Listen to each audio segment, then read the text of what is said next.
आप सभी लोग का स्वागत है एक और हॉरर कहानी में। तो बिना किसी देरी के हम कहानी की शुरुआत करते हैं।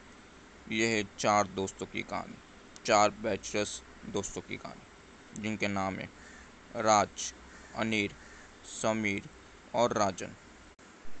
चारों दोस्त एक ही कंपनी में काम करते थे और एक ही घर के अंदर रहते थे।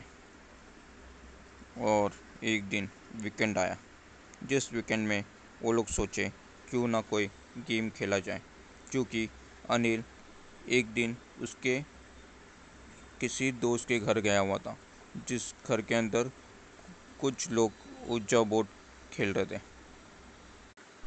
ऊजा बोर्ड या वीजा बोर्ड दोनों ही कह सकते। तो वो गेम खेल रहे थे जिसमें आत्माओं को बुला सकते, आत्माओं से बात कर सकते और आत्माएं आप लोग की सवालों की जवाब भी देंगे। और उसके बाद उसे घर भेजना भी होता है।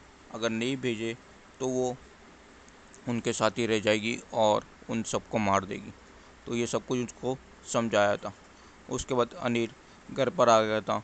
उसके बाद अगला वीकेंड जब आया तो फिर वो लोग चारों जन उस गेम को खेलने के लिए बैठ गए। लेकिन वो तीनों बोल रहे थे अनिल को कि नहीं खेलते, कि कुछ गड़बड़ लग रहा है, कुछ अच्छा नहीं लग रहा है। लेकिन अनिल कहाँ सुनने वाला था। उसने बोला कि नहीं, खेलते इस गेम को, बहुत ज़्यादा मज़ा आएगा। क्या सच में भूत आते हैं कि नहीं, देखते हैं ना कि क्या होता है। क्योंकि उसे बहुत ज़्यादा पसंद था ऐसे भूत वीत के ऊपर से देखना, भूत वीत की बातें सुनना। उसे बहुत ज़्यादा क्यूरियसिटी थी अनिल को कि क्या वाकई में कोई भूत वीत होते हैं या फिर नहीं, क्या सच में वो लोग आते हैं बुलाने पे, और बुलाने के बाद आ जाते तो क्या करते। वो सब कुछ उसे जानना था। इसीलिए सभी लोग मान जाते और उसके बाद सभी लोग खेलने के लिए बैठ जाते। लेकिन उस गेम का एक रूल भी था, जो कि ऐसा था कि इस गेम को खेलने से पहले अगर उस घर के अंदर भगवान है तो उसे हटा देना, क्योंकि आत्माओं को बहुत ज़्यादा उस चीज़ से नफ़रत होती है।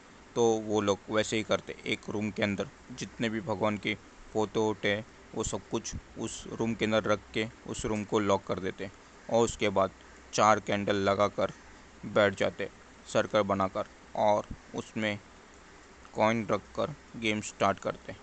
लेकिन गेम स्टार्ट करने से पहले उसने अनिल ने बोला भी था कि अगर कुछ भी हो, लेकिन इस कॉइन के ऊपर से उंगली मत हटाना, वरना किसी की भी जान जा सकती है। और उसके बाद हंस के बोलता, अरे मैं तो मजाक कर रहा था, लेकिन फिर भी उंगली मत हटाना, क्योंकि आत्माएं कभी भी आ सकती है। और उसे पता था कि कोई आत्मा आती नहीं है। वो तो मजाक कर रहा था उन लोग से, लेकिन वो सभी लोग डर गए थे और उसके बाद वैसे ही करते। और उसने ये भी बोला था कि कुछ भी हो, लाइट गिरे, पंखा गिरे या फिर आंधी तूफान भी आए बाहर से, तो भी उंगली हटाना नहीं है, वरना एक एक करके सब लोग मर जाएंगे। और उसे बहुत मज़ा भी आ रहा था सबको डराने में, क्योंकि उसे ऐसा लग रहा था कि कोई आत्मा आएगी नहीं। लेकिन उसकी एक गलत फहमी थी, क्योंकि आत्मा कभी भी आ सकती है। उसके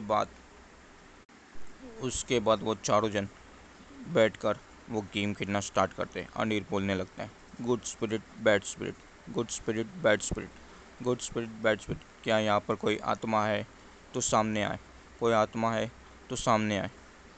पहले स्टार्टिंग में तो वो खुद से ही मूव कर रहा था, सबको लग रहा था कि कोई आत्मा आ चुकी है। लेकिन उसके थोड़े टाइम बाद ही उस आत्मा ने अपना नाम बताया, जो कि था रोज़ी। उसके बाद उसके सारे दोस्त लोग शॉक हो चुके थे, तीनों जन। लेकिन अनिल को मज़ा आ रहा था, क्योंकि उसने ही ऐसा मूव किया हुआ था खुद से, लेकिन किसी को भी पता नहीं था। तो इसीलिए वो भी थोड़ा सा डर गया था, डरने की एक्टिंग कर रहा था। और उसके बाद उस रोजी से सब कुछ वो लोग पूछ रहे थे, जिसका जवाब वो सही सही दे रही थी। क्योंकि इस बार थोड़ा अनिल भी डर गया था, क्योंकि जो चीज़ अनिल को नहीं पता उस आत्मा को सब कुछ पता था। और मूव भी वैसे ही हो रहा था, मतलब वो कंट्रोल कर ही नहीं पा रहा था, कंट्रोल खुद से ही हो रहा था। वो सब देख के एकदम से ज़्यादा चौंक गया और उसने अपनी उंगली वहाँ से हटा दी। उसके बाद तीनों दोस्त लोग बोलने लगे, तूने वो उंगली क्यों हटा दी उधर से, क्या हो तुझे, क्यों हटा दिया?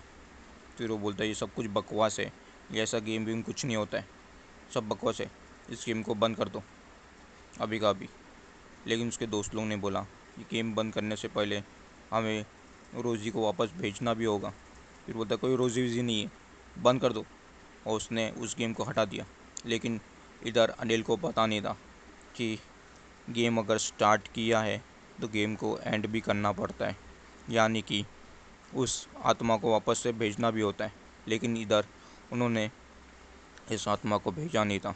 इसका मतलब वो आत्मा इनके साथ ही इसी घर के अंदर थी। और उसके बाद चारों फ्रेंड्स चले गए थे सोने के लिए। जैसे ही रात के 3 बजे हो, जब अनिल का आँख खुल गया, कि उसे ऐसा लग रहा था कि कोई तो उसके ऊपर बैठा हुआ है और उसका गला दबा रहा है। पूरा पसीने से तर हो गया था और अचानक से उठा और अपने दोस्त लोग को भी उठाया। बोला कि मुझे ऐसा लग रहा कि कोई तो मेरा गला दबा रहा है। उसके दोस्त लोग भी इतना कुछ यकीन नहीं करते क्योंकि सभी लोग नींद में थे, इसके लिए वो लोग भी सो गए थे। और उसके बाद वो नीचे आया पानी पीने के लिए। जैसे ही पानी पी रहा था कि उससे ऐसा लग रहा था कि कोई तो उधर से मूव हो रहा है। मतलब इनके घर के अंदर ये चार के अलावा और कोई भी था, वो लोग अकेले नहीं थे। उसके बाद से मानो कि उनको आदत सी हो गई थी, क्योंकि हर रात में कुछ ना कुछ गिरता रहता था।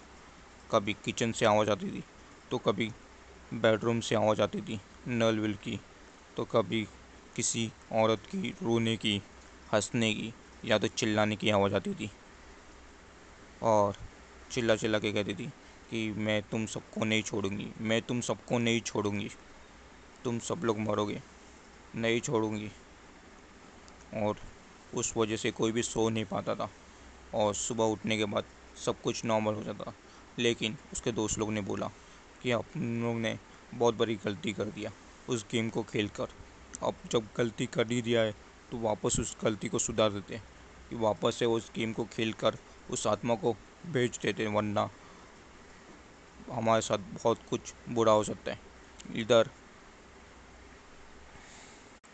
अनिल बोलता है कि मैं तुम लोग के साथ पहले स्टार्टिंग में मजाक कर रहा था, मुझे ऐसा लगा कि भूत वूत जैसी कोई चीज़ होती नहीं है और हम ऐसा बुलाते तो वो लोग सामने से आते, मुझे ऐसा यकीन ही नहीं हो रहा था। इसीलिए जब बोझा बोर्ड मैंने लेके आया तो जब हम खेलने लगे तो मैंने ही उस कॉइन को मूव करने लगा और तुम लोग को ऐसा लग रहा होगा कि कोई भूत मूव कर रहा था और मैंने ही उस नाम को बनाया था रोज़ी।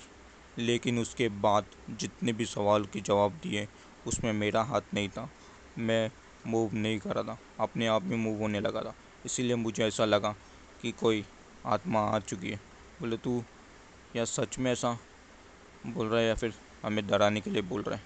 बोला नहीं, मैं सच बता रहा हूँ। तो बोले बहुत बड़ी गड़बड़ में हम लोग फंस चुके हैं, इस गेम को जितना जल्दी हो सके उतना जल्दी ख़त्म करते।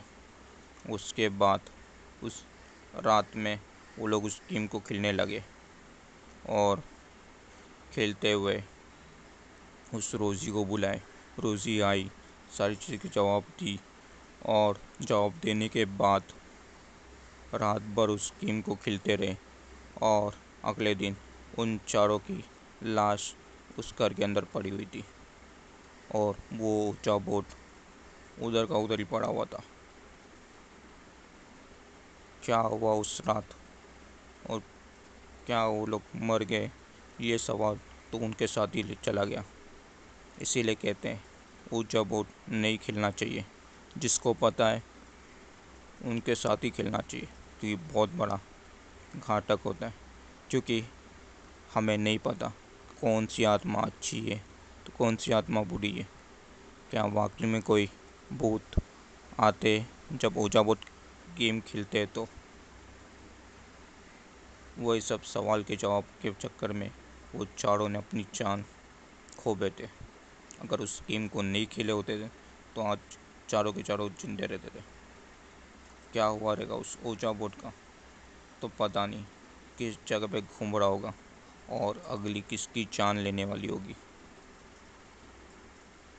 अगर आप लोग ने ये कहानी ऊंचा बोर्ड का सुन लिया है तो चैनल पे अगर नए रहोगे तो चैनल को सब्सक्राइब कर देना, शेयर कर देना अपने साथ दोस्तों का, क्योंकि ऐसी कहानियाँ मैं लिख के आता रहता हूँ। मिलता हूँ आपसे नेक्स्ट कहानी में। Till then bye.